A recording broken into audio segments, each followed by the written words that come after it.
Hello, good morning, my dear students. How are you? Yes, student. Today we will start a new chapter. So, students, open your book, page number 20. Yes, student, you can see the book, chapter 5, संज्ञा.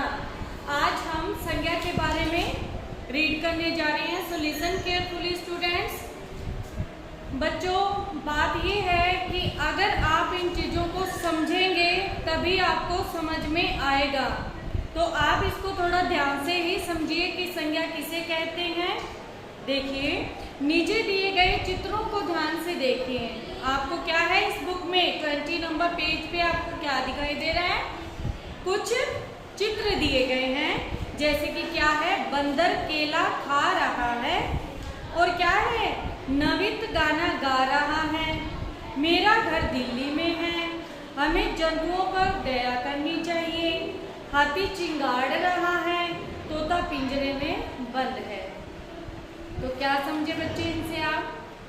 देखिए, ऊपर दिए गए वाक्यों में रंगीन शब्दों में किसी प्राणी कौन था? बंदर. और क्या है? वस्तु क्या है? क्या है वस्तु? स्थान तथा भाव के नाम है. जैसे व्यक्ति के नाम देखिए क्या था? नवित. वस्तुओं के नाम केला, पिंजरा. ठीक है. जंतुओं के नाम क्या थे? बंदर, हाथी, तोता. और स्थानों के नाम क्या थे? दिल्ली. और भाव क्या थे? दया का. तो क्या है? ये सभी नाम क्या है? संज्ञा है.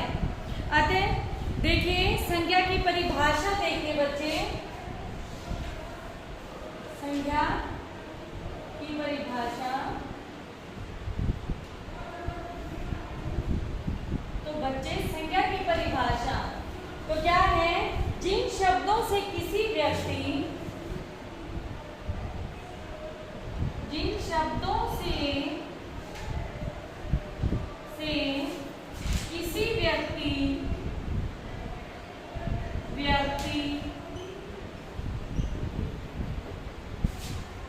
जंतु, वस्तु,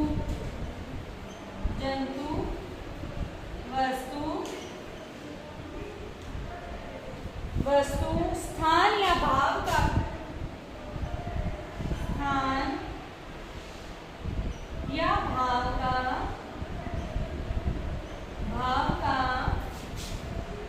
पता चले वे क्या कहलाते हैं? वे संज्ञा कहलाते हैं.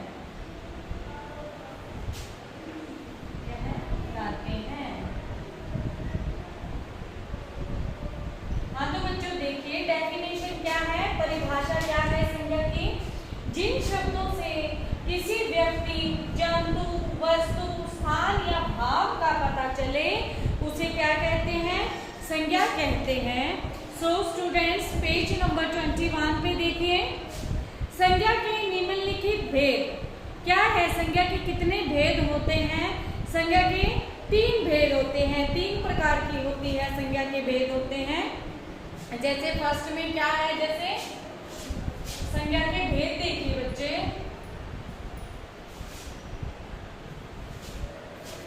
संज्ञा के भेद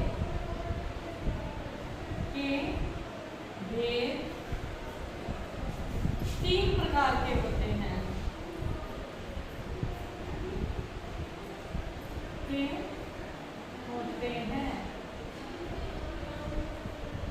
कौन कौन से हैं बच्चों? फर्स्ट क्या है? व्यक्तिवाचक संज्ञा.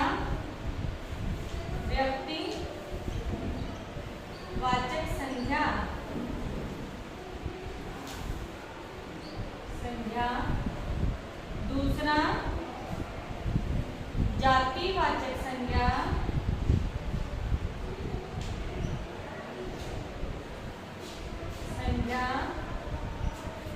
और तीसरा भाववाचक संज्ञा.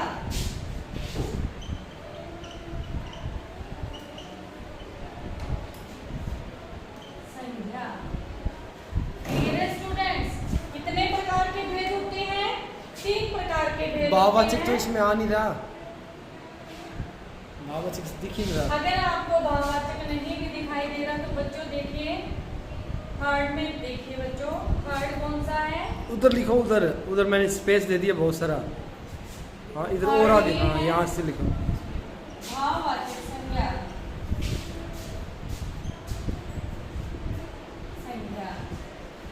क्लियर है स्टूडेंट्स? तो देखिए बच्चों संज्ञा के तीन भेद होते हैं, तीन प्रकार के भेद होते हैं। कौन कौन से? फर्स्ट क्या है? व्यक्तिवाचक संज्ञा, दूसरा जातिवाचक संज्ञा और तीसरा भाववाचक संज्ञा। क्लियर है स्टूडेंट्स? यस। अब देखिए हम व्यक्तिवाचक की परिभाषा पे चलते हैं। देखो व्यक्तिवाचक संज्ञा किसे कहते हैं? जो शब्द किसी विशेष व्यक्ति, स्थान अथवा वस्तु का बोध कराते हैं वे व्यक्तिवाचक संज्ञा कहलाते हैं। देखिए व्यक्तिवाचक संज्ञा जो शब्द किसी विशेष व्यक्ति, स्थान अथवा वस्तु का बोध कराते हैं वे व्यक्तिवाचक संज्ञा कहलाते हैं। जैसे Gateway of India, Shri Narendra Modi, Ramayan. तो देखिए बच्चों कुछ अन्य व्यक्तिवाचक संज्ञाएं हैं जैसे मोहित, मदर टेरेसा, महावीर स्वामी, गौतम बुद्ध, ताजमहल, लाल किला, गंगा, यमुना, हिमालय, कानपुर, मुंबई, रविवार, सोमवार, जनवरी, मार्च, नवंबर, महाभारत, बाइबल आदि। तो ये क्या है? व्यक्तिवाचक संज्ञाएं हैं। तो देखिए सेकंड हम चलते हैं जातिवाचक संज्ञा की ओर। जातिवाचक संज्ञा किसे कहते हैं बच्चों? जिन संज्ञा शब्दों से एक ही जाति के सभी प्राणियों, वस्तुओं या स्थानों का बोध होता है वे जातिवाचक संज्ञा कहलाते हैं। जैसे विद्यालय, छात्र, फल। क्या है? विद्यालय, छात्र, फल। और क्या है? जातिवाचक संज्ञा के कुछ अन्य उदाहरण और देखिए शहर, मोर, बकरी, पेड़, लड़की, कमरा, फल, पक्षी, मैदान, देश, सब्जी, बगीचा, हाथी, डॉक्टर, पुस्तक, बच्चा, वकील, पहाड़ आदि। तो देखिए बच्चों अब क्या है? याद रखिए जातिवाचक संज्ञा के अंतर्गत संज्ञा के दो अन्य भेद भी आते हैं। कौन से आते हैं दो अन्य भेद? समूहवाचक संज्ञा तथा द्रव्यवाचक संज्ञा। फर्स्ट कौन सा आता है? समूहवाचक संज्ञा।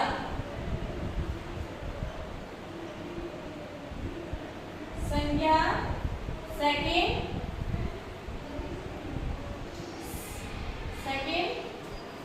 समुदायवाचक संज्ञा। समुदायवाचक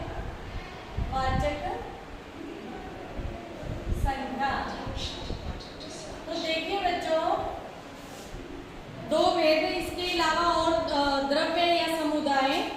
तो देखिए इनके विषय में हम अगली कक्षाओं में पढ़ेंगे।